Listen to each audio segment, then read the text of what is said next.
Welcome to Pub and Porch, Applied Stoicism in Modern Life, hosted by Adam Piercy and Mick Mulroy.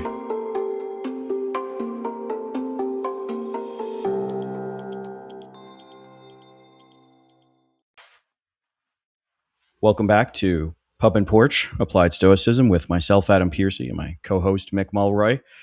Today, with the new year upon us and with 2026 like literally around the corner, Mick and I wanted to talk today about the idea of purpose in one's life, one's purpose in what they do.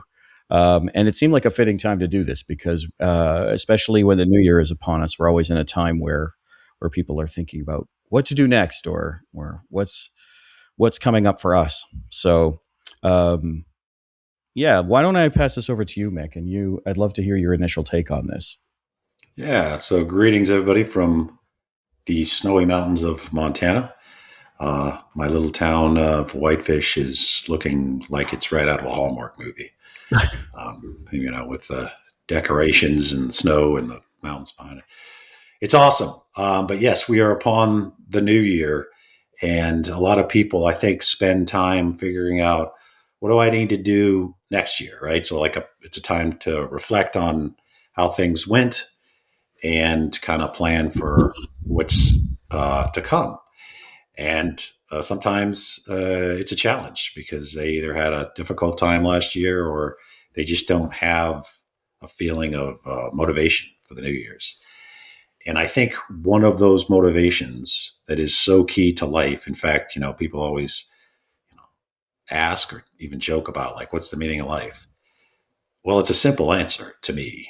It's purpose, right? Seneca said, life is long if you know how to use it, right? So, and honestly, somebody else I'm sure said, if not, I'm saying it right now, life really begins when you find your purpose. And that purpose, first of all, I like to start, and that purpose doesn't always have to be some extravagant, thing that'll leave you famous throughout history. That's kind of irrelevant. And Aurelius actually talked a lot about, ironically, considering he's one of the most famous persons in human history. Yeah. But the need to understand that ultimately most of us are forgotten. A test that somebody told me once is, tell me something about your great grandparents. Yeah. And then if that doesn't work for you, tell me something about your great great grandparents. These people are directly related to you, and most people can't remember their names and know nothing about them. So Right. that's not to depress people. I'm just trying to highlight that your purpose should be tied to helping others, not for posterity, in my opinion, not for any kind of fame. And the last point on that, specifically the fame part, and this struck me once, I travel all the time. I Yeah. was watching a documentary, and like I've said numerous times, if you want to try to make something out of a 14-hour flight, go to the documentary section and click on something you don't know anything about, which I did. And the documentary was called I Am Douglas Fairbairn. You might ask, as I did, who the hell is Douglas Fairbairn? Well, Douglas Fairbairn was the most famous actor in the world by far. He bridged from silent acting to motion pictures with words. Yes. He started Hollywood. He literally put the Hollywood, famous sign everywhere. He went around the world. People carried him on the street. His wife was equally famous. It was literally like if you took Tom Hanks and Meryl Streep and multiplied them times 10, right? Because there just wasn't that many that famous. And the whole point is really of the documentary is like, and nobody remembers. They had the first swimming pool. They had all this stuff, right? So it makes you a lot more humble, thinking that you're going to be famous, for social media posts or some stuff. But I wanted to throw that in there because it's important to me to look at purpose for what matters most to you and to other people. Hopefully, your purpose is tied to the benefit of other people. I think that is a key to happiness in finding your purpose. Yeah. But that purpose could be, I don't know, you make bird feeders. You um, volunteer at Habitats for Humanity, Hmm. building houses for people who need it. You, uh, I don't know, volunteer to play the guitar at the old folks home. If you have a purpose in life, or it could be, huge. You could be trying to solve cancer right now or cure Yeah. cancer. But it's finding your own, not worrying about what other people think or what it means externally, other than it's helping people. So that's where I'd start with when it comes to purpose and finding that. It is, I think, a core element of Stoicism, particularly if you combine the virtues to come out with the sense of duty. And the sense of duty should be in service, is completely tied to purpose. Yeah. Absolutely. And I think, if we continue on this track of like finding it or starting it, right? I think, there's this whole concept of eudaimonia within Stoicism, right? Which is like living in accordance to nature. But I think, you get readings from Stoics of the past as well as modern Stoics that highlight this idea of purpose and how that goes along with it, right? This idea that if you are doing something good with your life, and it also maintains those accordances with nature and with virtue, right? Then that is a good purpose to be around, and you just have to find what your own is, right? There's an old Zen saying, which is become what you are, right? And I've Mhm. always kind of thought about that in terms of what I do, which is like, it's not just about what you're good at, right? It's about what can you use it for. The purpose is not to be good at it. The purpose is to use it for something and to make a decision to use it for something. And I think that's something that I think everybody goes through this. They're trying to figure out how it all fits together, right? Because that's what being a youth is, right? You try different stuff. You try the cello, the clarinet, right? Soccer, um, uh, Australian football, like pick at the random stuff, right? And then you find that thing, and that's your purpose. But I think what people always are looking for, and I get this because I do a lot of mentorship work with women in engineering and women in the aerospace sector, as well as students when I go out for recruiting fairs and everything. And they're sort of like, well, how do I know what's really good for me or whatever? And I'm like, well, if you're able to do something that's in the service of others and then the service of something bigger than yourself, and it fits within this idea of like it's got good virtue, and it uses things that not only make you feel good but do good. I think you're starting to find where that is. And but I mean, what you're talking about for purpose, right? I mean, uh is it Viktor Frankl wrote Man's Search for Meaning, right? Yes, It's we've talked. literally tied to that. Yeah, absolutely. And that you just go, well, man's search for meaning is man's search for purpose, right? And I think that's it. So in terms of for starting, I get a lot of those questions from especially young people, and you go, well, find something that fits within your value structure, within your wider ethics structure for the world, all of that. I think that's a good place to start. But I think it's important to find that. I think you're right. Marcus would say, right? Like, we're not like, what are you made for? Are you made here to lie in bed and do nothing? Or are you made to get up and go do something? And I think, as human beings, what sets us apart from the other great apes is that we do have this composure to want to go and do something with ourselves. Yeah, So, absolutely. I mean, my company, the company that does the humanitarian stuff, it's full of veterans, and um, one of the reasons why it's easy to get veterans because they can add something of value, right? right. We try to deliver food to people who need it in places that are very difficult to access. Yeah. So if you we have veterans, and this isn't just for our organization, there's many like it. So it's not really to Hmm. highlight us, but it's to highlight the point of purpose attached to a skill, right? So if you spent 20 years in the military, especially in special operations, you learn how to solve very difficult um, problems through innovative techniques Hmm. because not accomplishing the mission is just not an option. Right. So you take people who have that in their life for 20 years, say, and then they get out and they're retired technically, Yeah. but they lose that purpose. That's one of the things they all talk. You hear most and this isn't unique to veterans. It just happens to be my community, so it's the ones that I'm most familiar with. They Yeah. lose that sense of purpose and they get really depressed. And we should have a Mhm. whole episode on PTSD and suicide, to be frank.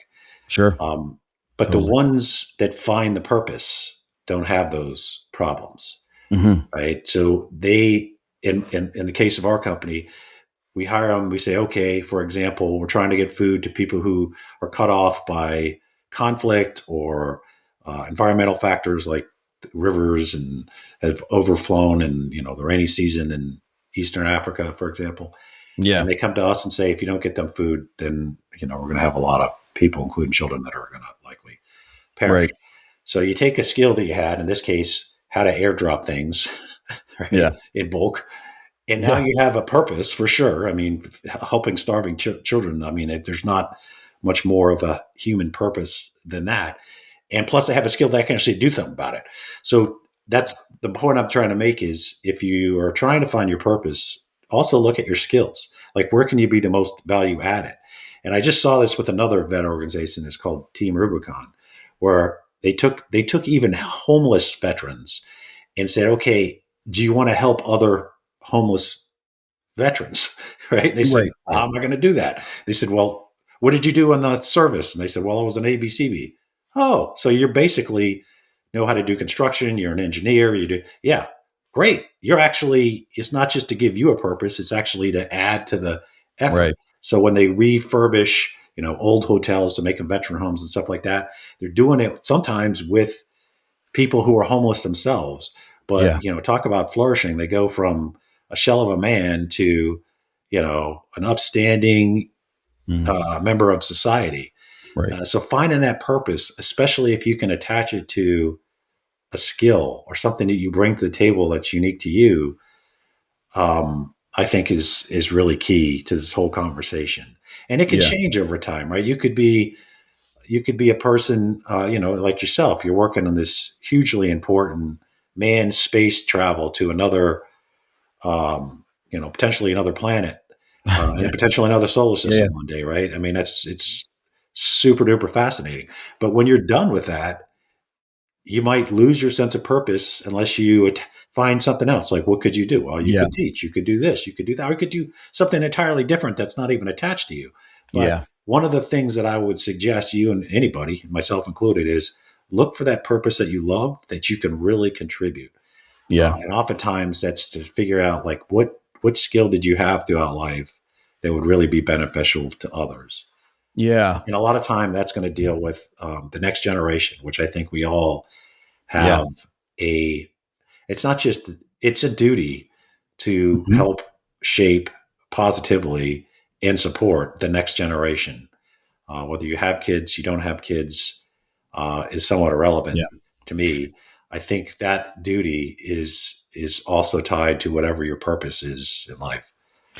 Yeah, I really tend to agree with that. Some people will be like, well, what is purpose? And in some ways, it's hard to actually define it. I would always say though, just like what you were just talking about, we can see how important purpose is to human beings because when people don't have that, you can see how low they dip, right?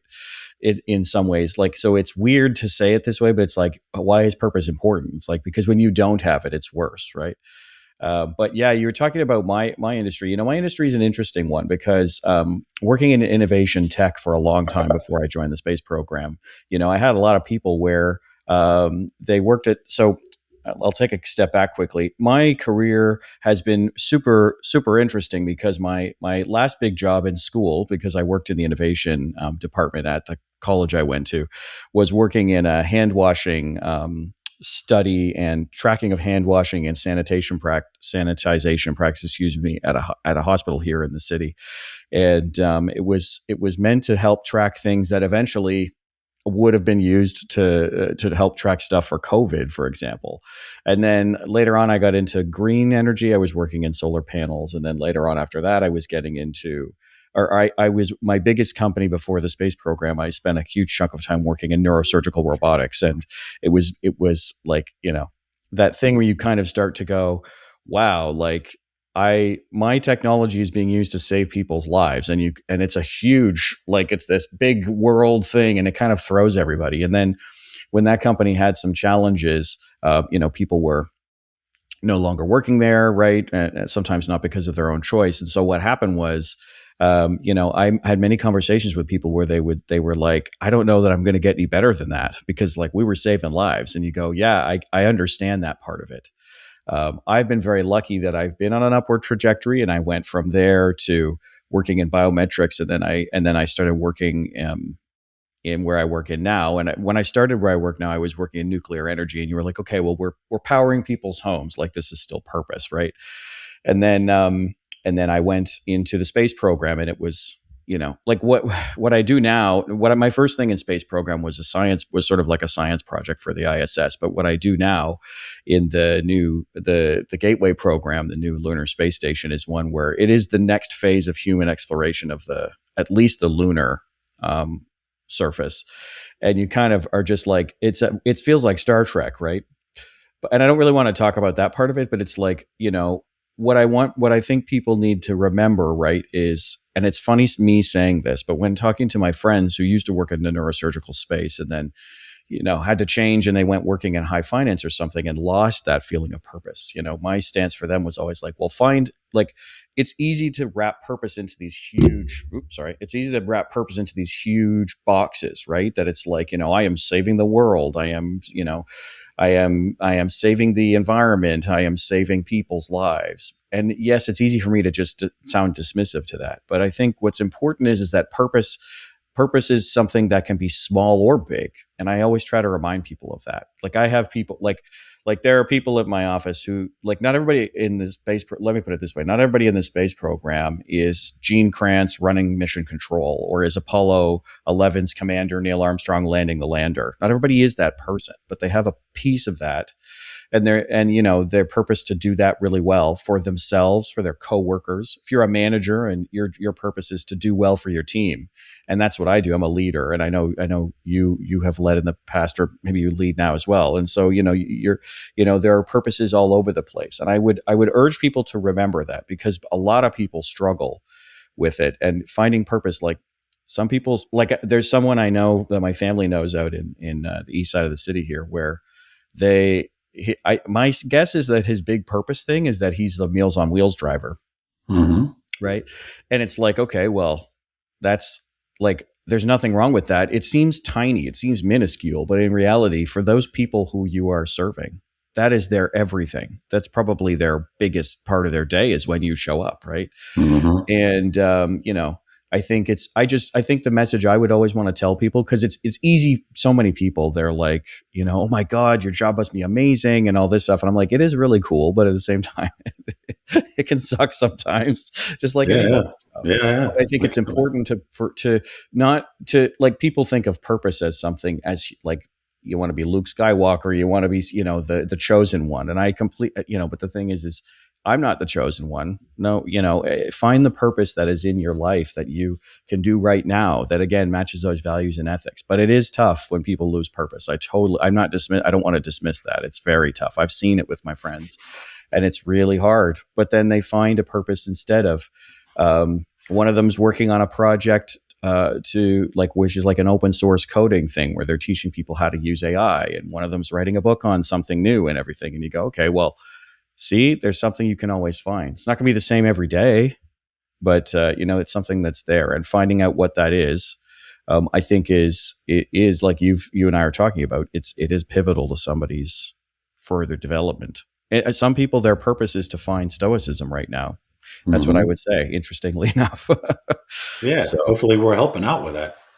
I do hope we're helping out with that. It's an interesting concept. I think in some ways, and I'd love your take on this, I think in some ways finding purpose is something that meets with finding your personal ethos, your personal philosophy or ethics that you're going to try and live your life by, because it's going to help you decide whether or not this is going in the right direction or not. So, but what do you think? I mean, what are the steps look like in your mind?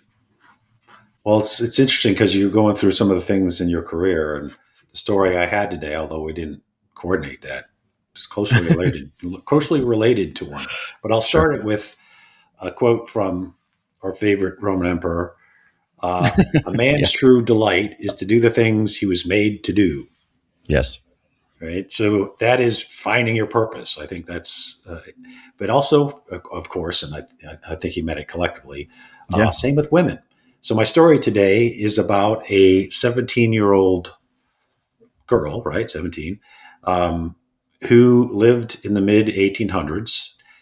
And she heard, because, she knew a lot of soldiers that were fighting in the Crimean War, which is a Hmm. war basically between Russia on one side and the Ottoman Empire's attempts to maintain its grasp of its empire, Hmm. plus the UK and France, and Yeah. we Very still see it messy. today. In fact, I'm talking right. That's why I'm wearing the suit.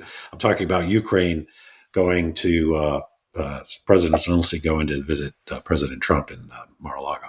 Yeah. Yeah. Hence the outfit for me today. Um, but anyway, so this is the same area in Hmm. Crimea. Um, Soldiers were dying more after their wounds from infections in horrible sanitary conditions Hmm. in the hospitals, not just in the expeditionary medical facility, right? Like a MASH unit, if you remember those. Yeah. Call them something different today. But even when they get back to the hospital, at the time, medicine just did not appreciate how much sanitary washing your hands or keeping sterilizing Yeah. the equipment you use to do surgeries. And so even people who should live were dying in horrible rat infested places. So this young girl went out there as a nurse, and she started with what she could do, which was physical. So she started with, we're cleaning everything up. There's, food Hmm. here, no food there. Get all these rats out, bring in cats until they're all dead, scrub the floors, mop Yeah. the floors. She started with that, and it helped substantially. And of Yeah. course, just to have other people, to be frank, women brought Hmm. the morale of the soldiers up substantially. Yeah. Just their presence and the nurturing aspect they brought. But then she also said, okay, we did this, but, and this is nurses talking to doctors who, of course, think they, know a lot more than nurses, which isn't always the case. Yeah. My mother is a nurse, and my uh, soon to be daughter in law is a nurse. Okay. Um, but so she started scientifically researching things around the world that would make it a more sterile environment and a Right. more healthy environment. And she did the science. We talked about this last week, the scientific method, like this is what's been studied, tested, and true. And Yeah. she convinced the doctors that this was the way to go. Hmm. And she had a substantial effect. They spread it across all of the field hospitals, and she became uh, one of the most substantial medical persons in history, including the mother of the modern nursing corps.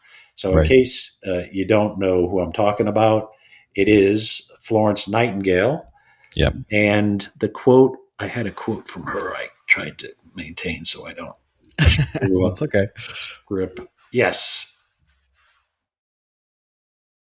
One of the things she said right before she passed was, if I could give you one piece of advice, it would be to find a cause worth serving and never let it go. Right. So that's a purpose. And Yeah. she obviously went on to be well known. I'm sure everybody by Hmm. the end were like, "Yeah, we got it, it's Florence Nightingale." But even if we didn't, even if it was Betty Smith, she had a purpose. She had an impact. She took what she Yeah. could do and put it to exceptional use. And if everybody did that, imagine what society would be like. I mean, Yeah. really imagine what society would be like if ultimately everybody focused on that part of your existence, your purpose, and what you could do to better mankind. Yeah. No, I totally agree. And I think, that leads in the whole, big changes or small changes, right? Like if you're a force for good, regardless of the size of it, like I would urge everyone, don't get bogged down in the size of it. It's very much a are you helping or not question, I think, which kind of that's pretty basic, but I think that's what it is, right? But Nightingale is an interesting story as well because in parallel with her, there was a Hungarian man who was trying to get sanitization practices in operating rooms like surgeries, and he died in like a mental institution he was destitute because doctors were saying, "Well, I'm not Mm. unclean," and he's like, But I've studied, like I can tell you what's happening." And so Nightingale and him together, not to detract from Nightingale because she absolutely was in horrid conditions. If you ever read the story about her life, like horrible. Like I think she's the one with the lantern, right? She would like go and Yes, take the the Lady in the lantern, right? Lantern. That's what they The lady called with the her. lantern, right? And you're just Yeah. like, oh my god, it sounds terrible, right? In many cases, she was the only woman there, right? I mean, the because the Crimean War, I think, is the 1880s. The 1860 1853. Yeah. Oh, Yeah. 1853. Okay. So in the 1860s, when it's the American Civil War, the Yep. number one cause of death for combatants was dysentery, right? Yep. Which is essentially very bad. My grandmother would call it GI distress, right? And it's just like, it's horrible in its own way. And but not to focus too much on that story, but I think it's important that people figure out what it is that they are there for. Not like a one thing. And this is I'd get interested to get your take on this. Like I definitely see people today who are comparing themselves to others. It's like, well, he rescues the poor and feeds the sick and and cares for the hungry or whatever. And I'm like, okay, that is nice. I'm really glad that that's nice. But like, what is your purpose? Because if your purpose is to build shelter rather than feed somebody, then do that as your purpose, and Yeah. it should be okay. It should be individual. I mean, we always talk about this, and I always talk about the word responsibility, right? And the duty, I think, is a word we've used a lot, and that's a good word to keep going. It's our duty as human beings to see what we can do for the greater cosmopolis. Marcus always talked about that. He viewed himself as a citizen of the greater world, right? And Hmm. we as Stoics, I think, have a duty to do that and try to be nice to people. Yep. It does fit really well into the cosmopolis concept, Yes, it does. like everything we're talking about. Yeah. I mean, JFK's quote of, ask not what your country can do for you, but what you can do for your country. And that I think How that far comes have we around. gotten away from that? I know. But also like, I think, yes, as an American president, he's definitely talking about the United States, but I think there's a greater concept there because he's also living and leading as a president in a time where there are major United Nations efforts going on, right? And there are major bigger efforts, and he's definitely thinking about that. We know that he's worried about communism spreading everywhere. Or Sovietism, I should really say. He's worried about all this stuff happening. So I think it would be remiss to make people think that the only way you can have purpose is to be doing huge things, but also this idea that it's not within our duty as human beings to ask ourselves, like, what can we do for the greater good, greater population. I don't usually like using the word greater good because it sounds like something that can get misappropriated.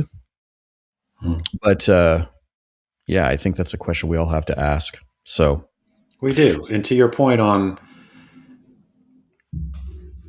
focus on the stuff that you actually can help, I would say. But this is what I'm just talking to myself, right? Don't worry about what everybody thinks or whether it's popular yeah, necessarily or whether it gets you a bunch of clicks or whatever on social media. Social media, I think, has made in many ways life a lot more toxic. Right? yeah, People are super tough online and not so much in person, and it's also a lot of it's just fake shit. To be yes, it honest. is. So it's not about going to help out at a homeless shelter and spending most of the time taking selfies of yourself. Uh, when you're supposed to be serving chow at the homeless shelter. Yeah. And Well, that's why exactly. people do Well, that react to happened a that. couple of weeks ago, Yeah, right? And I don't remember who it was, and it doesn't really matter. But I'm with you on this one, right? Like we had a problem with that here with prime minister candidates during one of the last election cycles, where like we know they walked in the back door and they washed 3 dishes and took a photo and left, yeah, and it was like, okay, that's like the worst. I don't need that in my life. Yeah. So a story that I just heard that's tied to this, or I just read, is about George Michael. Remember the Yes, of course. singer? Yeah. So apparently he was like a mystery donor throughout his whole career after he got famous, and he would go and serve in homeless shelters and Yeah, uh, in all sorts of places where people were down and out, yeah, completely anonymously, yeah. like told nobody, Hmm. dressed different ways so you couldn't tell who he was, used a different name. Hmm. Um, and he would give money to people who were down and out when he'd hear about them. Right, And he would promise, like by threat of taking money back, like they couldn't say anything about him ever. And it didn't right. come out till he died when people just felt compelled. Yeah, Maybe it's like Aurelius, right? When he said uh, burn my notes, yeah, and they didn't. Well, people said, okay, I know he said not to tell, but I'm telling now because he's gone, and and yeah. it's good reason to tell, right? So Sure. those are the kind of that's the kind of, I think, finding your purpose and service and purpose, um, that is most impactful. The one that's really focused on the reason for doing it Yeah. above all. Totally. Yeah, I totally get that. It's a yeah. It's in many cases, in many ways, this is a tough question, right? For people, but in many ways, for me, it's an easy question, right? Which is what can you do? What's one thing you can do today, tiny or not, that can make something better? And that's all that it really is, right? And then you build from there. Even the people that we think about, Mother Teresa or look at Princess Diana, right? For example, because she had a platform that she used, but at the same time, like she didn't just all of a sudden show up. It was a very long term plan for her. Working with the landmines thing, working with one of her early famous things was working with HIV patients in London and Mhm. humanizing them, Yes, so people weren't treating them like they were lepers, right? touching them, shaking their hands. Yeah, exactly. And and the thing is like for her, that's 5 minutes of her time, right? But she knows that 5 minutes has an impact, and that in some way, I think I always struggle with answering people's questions when you get the sense that they want a quick fix, but it's also like, but it doesn't have to be big; it can be small. I try to. I tend to be a motivational person for people that I know are having a tough go, so I'll be like, out of the blue, send a message, hey, how's it going? Hope you're doing good. You got this. And that's it. And then I leave it. And I'm not saying that that's my purpose, but like general purpose, I think, is to do what's right and what helps people. And I think that's really important. So, but in the world today, as you and I have already highlighted, I feel like it's at a downward trend right now in many ways. There's a huge amount of individualism. Actually, people say that about Stoicism, which I think is interesting because it's taking responsibility as an individual for what we can do for others, but Yes. it's not doing only for us, right? Well, to But be really helpful to other people, you have to get your own stuff in order, yes, right? yeah. Right. Well, it's the face mask, the oxygen mask thing, right? Put it on yourself Yeah. first before you put it on the kids, right? And I completely agree with that. But that's where I think you have to just do a little bit of searching, either soul searching or searching in your in surroundings and environment. What can you do? But purpose is so important. I remember when I had my first layoff because I was laid off from the neurosurgical robotics company. That was hard because you're sitting there going like, I'm never going to find that kind of people again. Never going to find that again. Like I never had any inkling I was going to work with the space program, just because of my educational background. And then it kind of happened, right? And it was like, oh, I guess this is kind of where I'm going. But then I realized later on, up to tell a small personal story, I realized later on that I'm not supposed to design everything. I'm not supposed to be this genius, like, well, like a Flugenmeister goes there and everything is fine. I'm not that guy.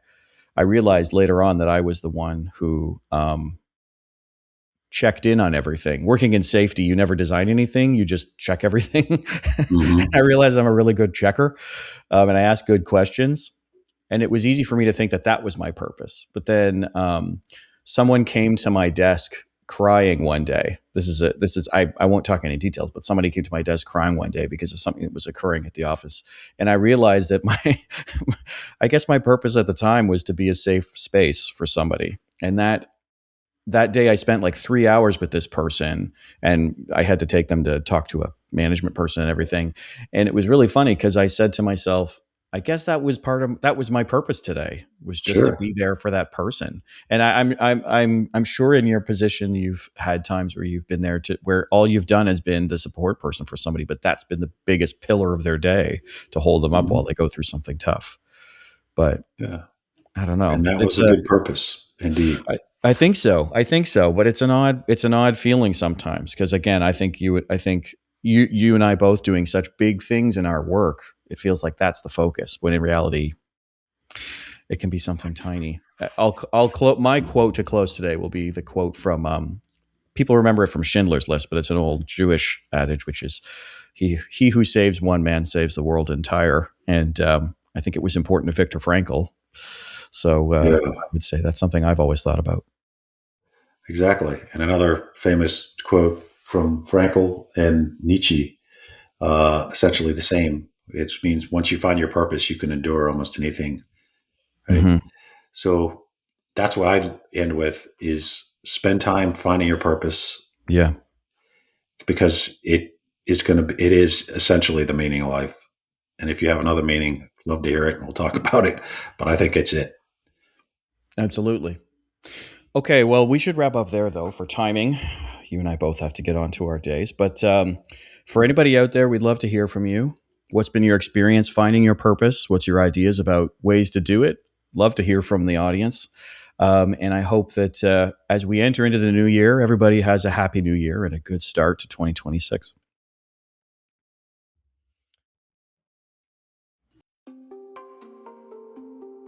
Thank you for listening to the Pup and Porch podcast. If you'd like to find out more about the podcast or its host, head over to pupandporch.com, and you can listen to all our episodes on Spotify, Apple, or whichever platform you prefer. And if you'd like to help out with the podcast, you can find us on Patreon. Drop us an email if you have a comment on any past episode, you have a suggestion for future episodes, or you have an essay on an important topic for Stoicism. Send it to us, and then we can be reached at info@pupandporch.com. Today's music was provided by bensound.com. Until next time, Pup and Porch out.